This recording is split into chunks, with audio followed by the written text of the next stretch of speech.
Hi, everyone, and welcome to the monthly O3 webinar series. Today's presentation is all about manual versus digital tool time tracking, using a purpose-built application to measure job site productivity. Everyone registered for today's event will receive a copy of the slides and a link to the final recording. Throughout the presentation today, if you have any questions, please submit them in the questions panel in the GoToWebinar navigation on the right side, or you can send them via chat directly to me. Before we get started, let's take a few moments for a brief safety topic. Today's safety moment is in regards to personal accountability, and I want to thank Mark Mehta for sharing this on an earlier meeting I had this month. I got really inspired to take this topic a little further. So you'll see over to the left, the U.S. Nuclear Regulatory Commission defines personal accountability as leaders and employees who are responsible and have ownership for their performance and the roles they play in safety. Personal accountability is not about finger pointing, blame, or punishment. So some examples of taking personal accountability include standards, understanding and following your company's and the industry's standards for safety. Job ownership, that's where you take personal responsibility for your behavior and your work practices. Another example is teamwork, communicating and coordinating activities within and across organizational boundaries. And finally, conflict resolution, having a fair and objective method to resolve conflicts. You can't always control the situation around you or other people's actions, but what you can do is prepare and plan your work and take personal responsibility for safety in each of those areas. So before we dive in today, I'd like to take a minute to introduce you to O3, your host for today. O3 is a modern web-based platform that leverages advanced work packaging and agile best practices to disrupt the status quo for companies in industrial construction. Our software is built to improve productivity, safety, quality, and predictability. O3 has helped our clients address their unique challenges, including managing change across multiple companies and teams, supporting collaboration across multiple companies and disciplines, automating data connections across different systems and processes, scaling advanced work packaging to fit the unique needs of each client and each project or portfolio, and ultimately driving the adoption of AWP across the entire project lifecycle. We are also proud members of several construction industry organizations that are leading the way. So with that, I'd like to introduce our speaker for today, Nick Malouf. Nick is O3's training coordinator who leads our live training implementations. He creates all the new training materials for our new and existing clients while also maintaining O3's software documentation. He's a pretty smart guy. So Nick is also going to help O3 and any of our implementations for both the OnTools and OnSafe mobile applications, which you're going to learn a little bit more about OnTools today. And he is our go-to resource about that particular product and how it can best be used to help your project. So with that, I will turn it over to you, Nick, and you can get us started. Thank you, Mandy. Today, we are going to begin our webinar with a quick level set. So we're going to be discussing the primary focus of AWP and how you can confirm your program's productivity. Then we'll look at the status quo for measuring productivity, along with some of the challenges that are associated with it. And after that, we'll talk about measuring productivity digitally, using O3's OnTools as an example. We'll discuss both data collection and reporting, and then we will get into the benefits of each. And finally, we will end today's webinar by recapping the most important points of our discussion. And to kick us off, the main focus of advanced work packaging is to improve field productivity. And we do this by ensuring that field crews have everything they need to execute each assigned work package. By removing constraints, we expect to see an increase in tool time. Measuring tool time requires a number of field observations so we can know whether the crew is productive. Not, we want to find out what the reason is for any delays or downtime. These observations become the basis for your tool time and can be reported to indicate your on-site productivity. Not only does it measure your AWP program's productivity, it also helps you to realize the benefits of practicing AWP. One of our clients was able to do this. They conducted a study across both AWP and non-AWP projects on their operating facility. With their AWP projects, they noticed a 20% increase in productivity alongside a 9% decrease in cost. Today, we're going to be focusing more on the productivity aspect. More specifically, we will be discussing all the benefits of adopting a digital approach to measuring your project's productivity.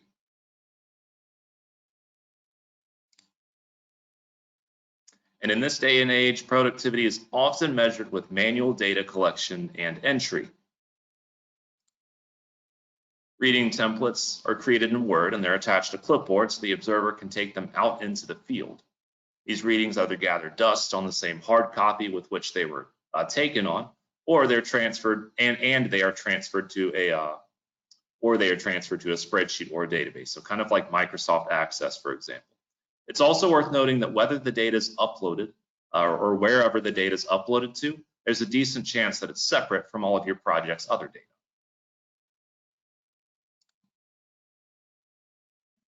Manually capturing data can take a ton of effort, and while the frequency at which these surveys are taken will vary project by project, it's harder to carry these out consistently and keep your data up to date if it's done with physical paper and clipboards. And because it's paper-based, this means the observer has to spend more time capturing the data and is likely making repetitive entries. And after a long day out in the field, the data still needs to be transferred to its destination if you want to maintain any sort of reporting. It's easy to fall behind when the data has to be transferred routinely. When this happens, it means your data set doesn't accurately show your project's productivity, which means that you can't use this to form any conclusions on your productivity until it's updated. And then there's the health of your data. Standardizing a manual process can be difficult as it lacks us the oversight that digital methods provide. Limited reporting capabilities and a lack of visibility will leave your project in a blind spot. And these inefficiencies that would stand out with real-time reporting will continue to fly under the radar. Not to mention, you want to make sure that all of your surveys are applicable across multiple different variables. So if most of your readings are tied to specific disciplines or companies or hours of the day, then you can't count on that data being generalizable to the entire project. You want to make sure that your data has a uniform sample size. And while us humans are pretty amazing, we are also prone to error. So more steps means more chances for error, which could compromise the integrity of your project's data.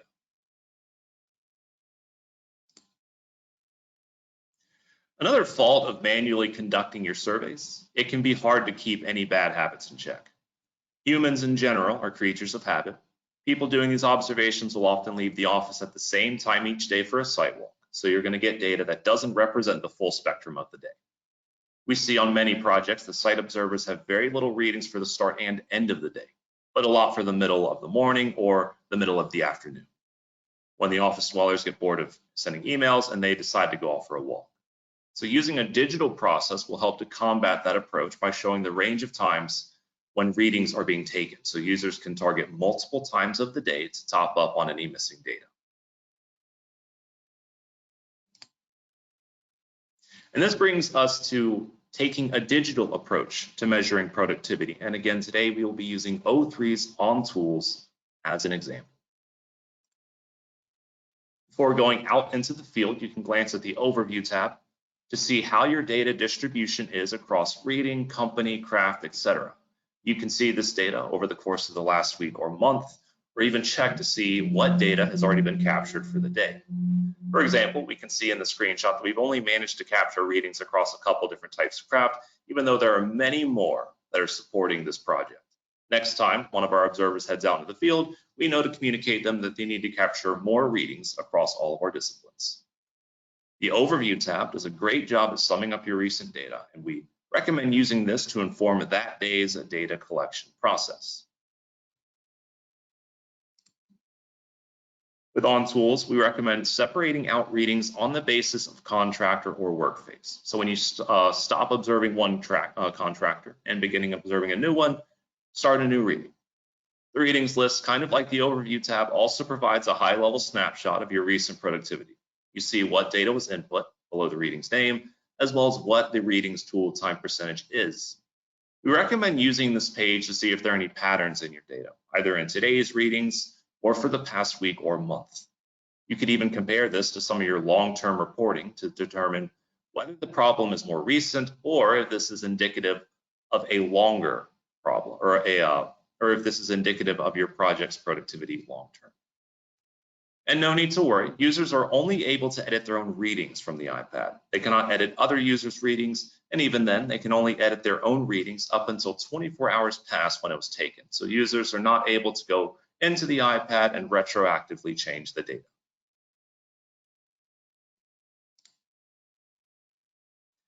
One area that digital collection methods begin to shine is with data collection.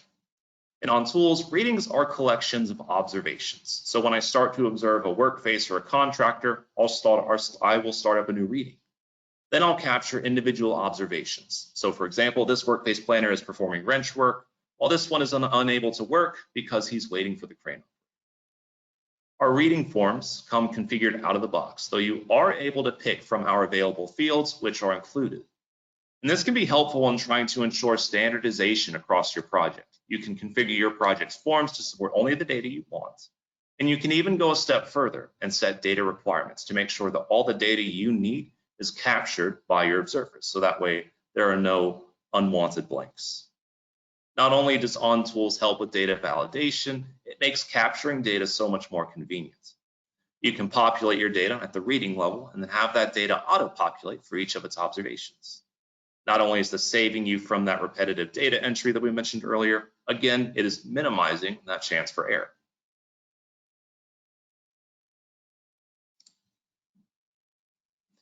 Our observations forms are also out of the box and can be tailored to fit your project's needs. Observations are organized by category, and then if you want to go a step further, you can also group them by activity and task. And another reason why OnTools is so easy to use is that our category, activity, and task fields are all contextual, meaning if I want to choose the direct work category, I'll click on that, and only activities associated with direct work will pop up. Again, we see that data entry is simplified, and it's also reducing that chance for error by reducing the number of clicks that has to be taken. But sometimes text on a screen doesn't tell the full story. After all, the old adage says that a picture is worth 1,000 words. OnTools also supports attachments, both on readings and observations.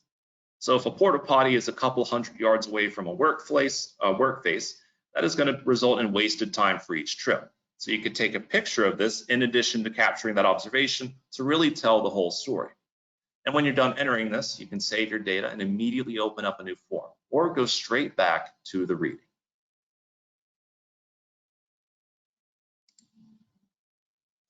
Now you might be thinking this is great and all, but what good does it do if our internet connection on site is really bad, or even if my site doesn't allow cellular enabled devices? Well, OnTools does support an offline mode. So all you need to do is have your project enabled for offline mode, which is very quick and easy. And then once this is done, you can capture readings and observations offline. And when you have access to Wi-Fi again, you can upload them all to your project.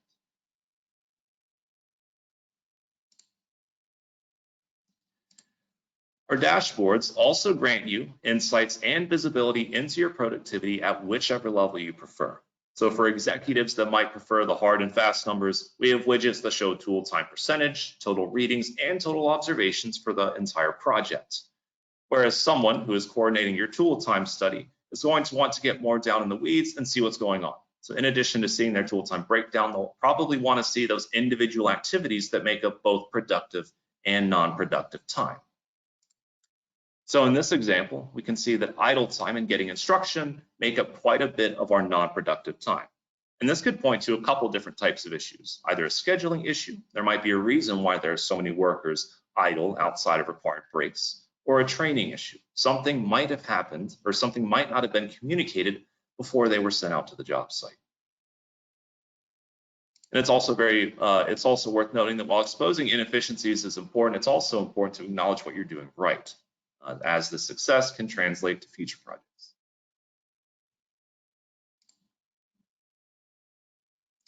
So at the top of this dashboard, we can make sure that we have a good sample size of observations across all hours of the workday. So if we don't, O3 is going to tell us how many more observations we would need to reach our target confidence level. And here a confidence level is basically just saying how confident you can be in your tool time percentage. After all, tool time percentage is an estimate, but the higher your confidence level, the more confident you can be that your estimate is correct. We can also analyze tool time confidence by discipline, contractor, unit, etc. So going back to our example from earlier, if we're missing some observations for specific disciplines or contractors, O3 would help us fill in those gaps and top up on that data if needed. And of course, we can look at productivity breakdowns for the fields I mentioned just now.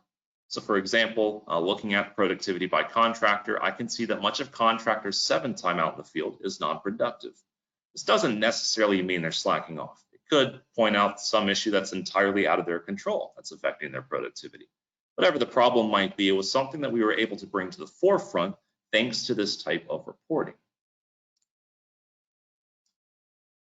And this data could even be used to foster healthy competition across disciplines, for example, to establish a league table to show the results and recognize exceptional performance. Again, you really want to make sure that you don't only pay attention to the bad, and especially at the expense of the good. We want to make sure that what we're doing right transfers to future projects. OnTools also offers cross-project reporting, so you can see how your productivity stacks across a portfolio of projects. So in this example, we conducted surveys on a quarterly basis, each quarter having its own project. We could analyze the results of each period and then use what we learned for the next study that you conduct. Which brings us to our next point. Standardizing your projects and their reporting is incredibly easy with OnTools. So once you've set up one project, you can use it as a template for future ones, meaning that you're not going to have to make those same configurations over and over again. And that extends to our dashboards as well. So again, once you set up your reporting, you're able to use this reporting for all of your future projects as well, and then you can fine tune and make adjustments here and there as needed. It's also worth noting that OnTools reporting is very flexible, kind of like we talked about earlier. So if your reporting needs are very simple, we can support that. On the other hand, if you're taking more detailed reports and you want to see, all of the data from multiple different viewpoints, we can support that as well. And again, something that we've stressed already and we want to stress again, you don't want to focus only on what's going wrong. You want to see what's going right, as this can help you realize the benefits of switching to an AWP program if that you are in that scenario, and then quantifying all those improvements you've made since then. And then another thing we want to stress, there is a clear distinction between accountability and title. OnTools is not designed to get people in trouble. It is designed to expose inefficiencies and to hold people accountable. So like I mentioned in one of our previous slides, it might not be the worker's fault that they were idle for so long during the project, or that contractor 7 showed a lot of non-productive time. What we were able to accomplish here was to identify the issue. And from here, we can take further steps to determine what is causing it specifically and what corrective action is needed to avoid this moving forward.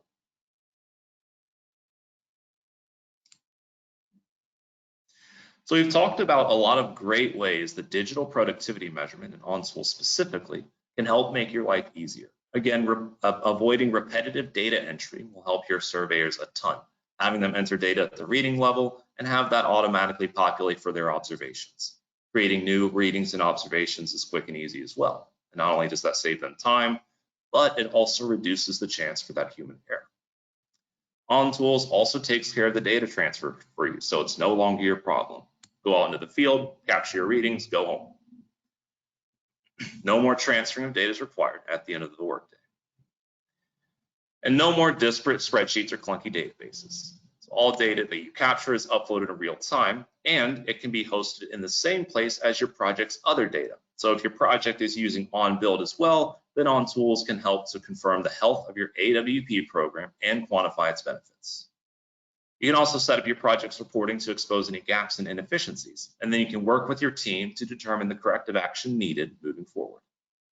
And lastly, OnTools is great for ensuring standardization across multiple different projects.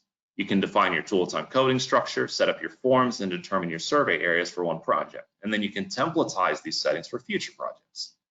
Also, don't forget the reporting can easily be set up across multiple different projects as well. And to sum up today's webinar, the status quo for productivity measurements is marked by capturing data manually via sheets and clipboards, and uploading said data to disparate spreadsheets and databases. And to boot, measuring productivity manually makes it more effort intensive, and therefore means that you can't conduct surveys as frequently.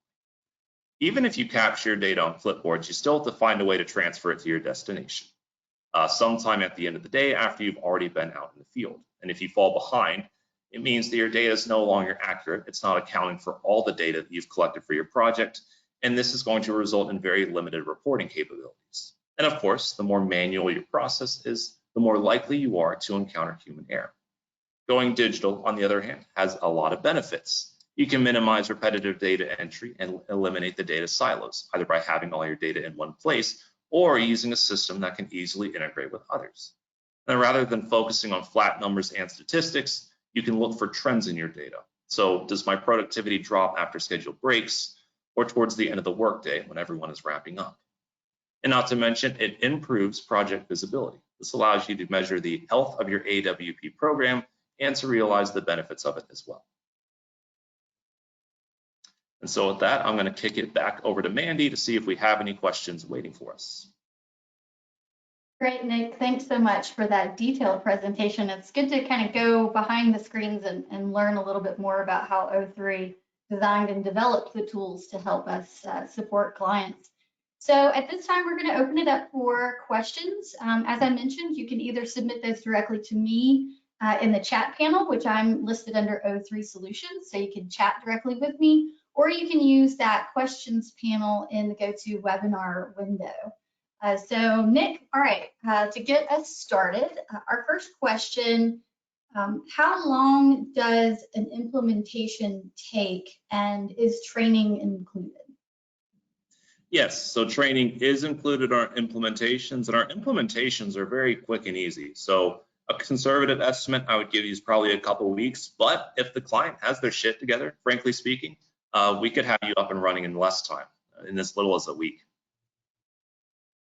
Great, yeah, that's awesome. Oh, here's an interesting one. Okay, can I use data from a previous project? So I think maybe they're asking about can we upload historical data into the tool? Yes, so we can upload historical data. So we actually have an import tool that we can use to help you with that, or this is something you're able to do on your own. And that way you'll be able to have all of your previous projects data, as well as the data that you started capturing with OnTools. Okay, awesome. Can I buy just this mobile application, or does it have to be paired with anything else? No, so OnTools can be a standalone product, but that being said, we do recommend pairing it with OnBuild, so that way you can have all of your execution and progress in the same place that you're capturing those measurements for productivity. So that way you have all that data in one place, kind of like we talked about earlier. Okay, yeah, thank you. Oh, and we get this question all the time. Does O3 provide the hardware? O3 does not provide the hardware. So that will be something you'll have to handle on your end. Yeah, I know we get that one a lot. Well, it looks like that is all the questions that we have for today. So Nick, if you will advance, we'll just give some people a few more resources they can use. So if you enjoyed today's presentation and learning all about OnTools, we've also covered other product topics as well as other topics around advanced work packaging and work-based planning. We invite you to go check out our full webinar library. We do once a month have a webinar, so lots of material there. We've been doing webinars for years. So you can also find additional AWP resources if you're just getting started. There's a lot of how-tos and checklists and 101 type videos and presentations. Our CEO, Josh Gerben, has been writing a lot of great topics on our blog, some of which have been controversial and have stirred up some conversations on LinkedIn. So check those out if you haven't seen any of those. We have several case studies that you can see where we talk about success stories with our clients, and we do have an OnTools success story out there. We also have tons of videos, and you can sign up for a monthly newsletter where we just try to keep you in the know of everything that's going on with advanced work packaging and O3. And you can get all of those resources at www.o3.solutions. Keep in mind, there is no .com there. That is purposeful, but that is our direct website access. So thank you so much for your time today. We know your time is valuable, and we appreciate you giving up a little sliver of that to us. We hope you have enjoyed today's presentation. Let us know if there's topics you'd like for us to cover, or if you have additional questions. And we hope that you have a great, productive day. Thanks so much. Thank you.